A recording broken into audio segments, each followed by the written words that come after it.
Hello everybody, I'm here with the chickens and the baby chicks, and I want to share a lesson with you that I learned today that I feel will be inspiring for many of you as well.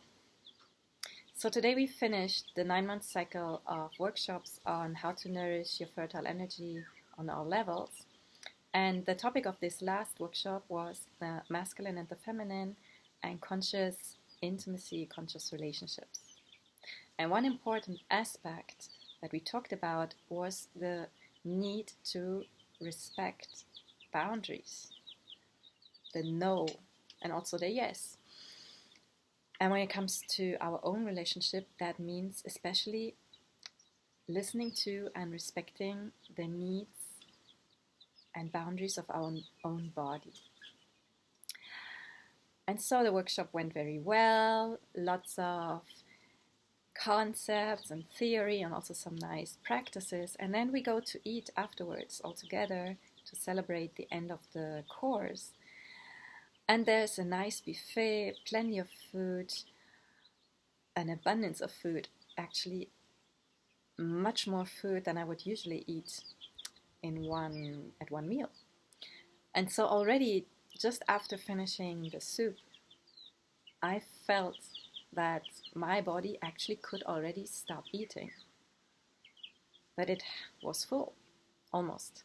But of course I still had this plate of food in front of me and I wanted to taste it all, and so I continued eating. At several times I tuned in and I really felt my body saying, I've had enough, I'm full, stop. And every time with more intensity. And so I sensed it. I even expressed it to the others. But eventually, I didn't respect it. Eventually, I continued eating. And I want to say that already it could have been that we just don't notice our body speaking to us. It could have been that we are so absorbed in a conversation or distracted that we don't feel the body speak to us. In my case, I did feel it, but I still didn't follow through. And afterwards, I felt quite bad because I felt that this had been a test that I failed.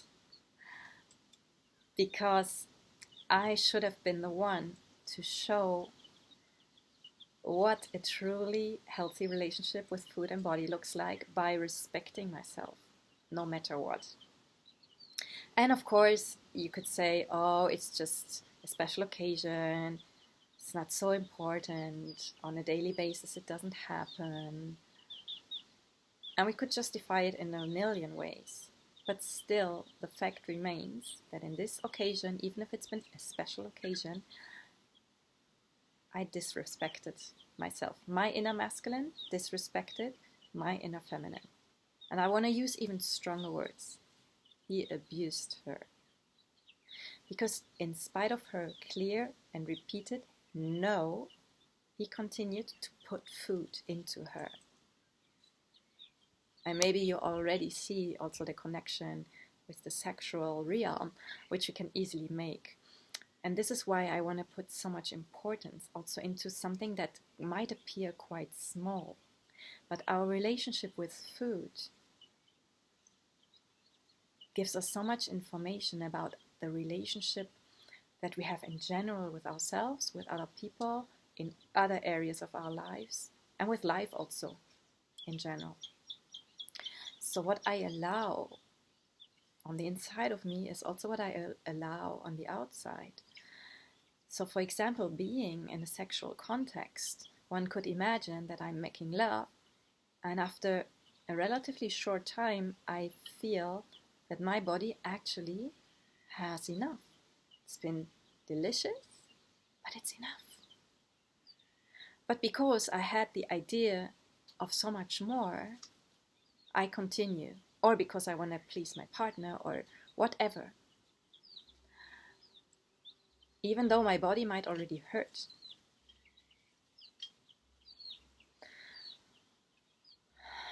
And that is self-abuse.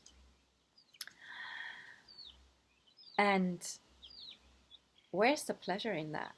I mean, we could say, of course, oh, this food is just too good. I need to finish it. It's so pleasurable.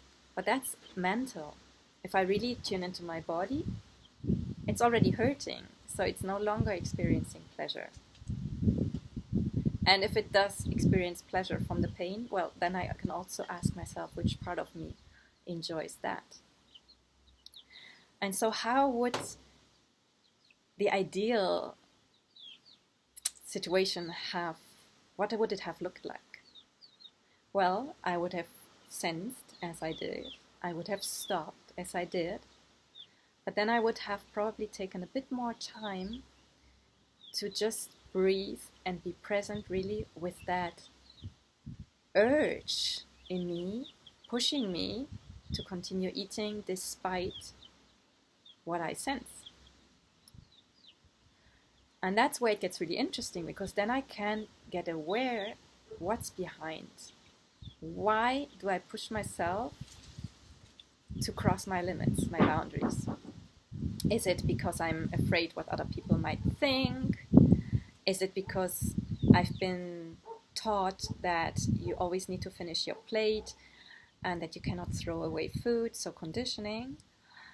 Is it because I already paid for it? It's whatever is there gives us really interesting insights. And actually, lots of it isn't even true, because I could have perfectly decided to stop eating and to take the rest of the food with me to enjoy it later. And probably I would have enjoyed it more on a physical level at a later point. And not just me who's living here, also the other people on the table could have done that. So I want to say that there's always solutions if we dare to speak up for ourselves and really to put ourselves first, because then we can find creative solutions that maybe otherwise we didn't even see before. And I probably would have also been able to even be more present with the other people if I had respected myself. So also, now it's over, it's happened, it's not a big deal. I can accept it, I can forgive myself. That's also part of the process. But I can then definitely put the intention, the firm intention, to do it better next time. To really follow through, to be coherent, to practice what I preach in the end.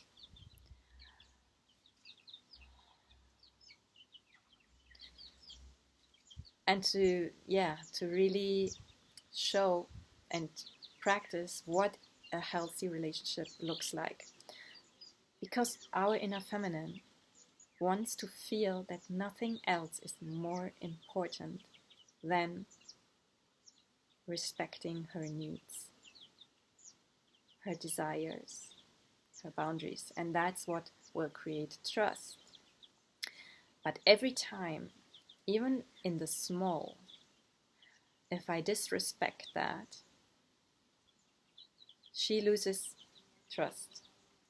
A part of me loses trust in another part of me. And that reduces self-esteem, actually. And the same is true then for outer relationships.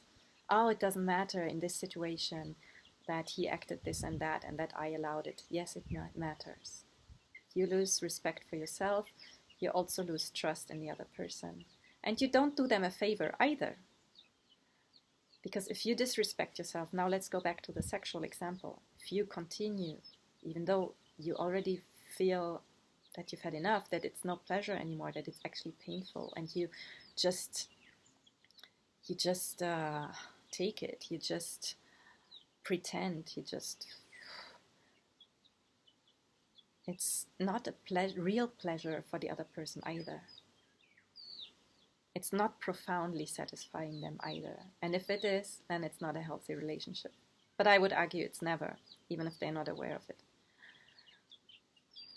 Or if you paid for a trip, expensive holiday, you're maybe even going with someone as a friend, and then you arrive there and you really feel bad. You really don't feel well. You feel something is off, either in this with the place or being with this other person. Do you stay just because you already paid for it? Do you stay just because you made an agreement? Or do you give yourself permission to follow through on what you sense as your truth now? Do you dare to express, listen, in the end, it's just different than what I thought. And I need to respect that. Let's see if we can find a creative solution. Let's stop here and maybe get back to it later. And really to have the courage to follow through on that. And that's how you gain trust in yourself and how you raise your self-esteem.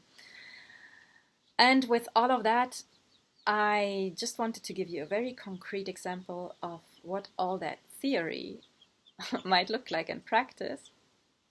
Even if you've not been to the workshop, I'm sure you will recognize yourself in there. And also to show you that me, myself, I'm still on my path. I'm still learning, not perfect, still making mistakes. But I then really allow this process also to teach me something and to inform my intentions for the future. Because this is something that I really wanna do better next time.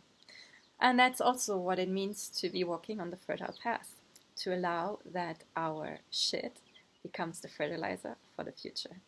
And with that, I wish you a buen camino.